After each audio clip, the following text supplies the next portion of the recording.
برای بار دوم عرض میکنم عروس خانم، آیا وکیل هستم شما را به عقد دائم جناب آقای سجاد. آقای لسه، عقد دائم چرا؟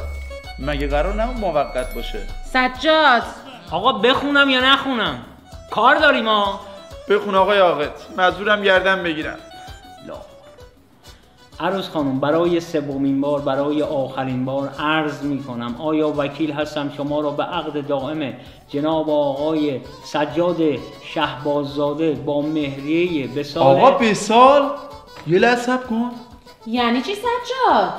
آقا ما به سال رسم نداریم، به سایز رسم داریم. چی؟ چی حالا شما بکنیدش یه دونه سکه به نیت یگانگی خداوند متعال. سجاد خفه میشه یا بزنم پیش همه آشولاشت کنم؟ خانم تو رو خدا اذیت نکنید.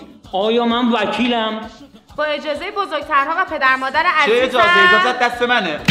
خفه شو دیگه احمق. شما هم چیه همش وکیلم میکنی؟ بده امضا کنیم بریم سر خونه زندگیمون دیگه. تا اولی زندگی اینو نکشتم خودم هم بیوه نکردم.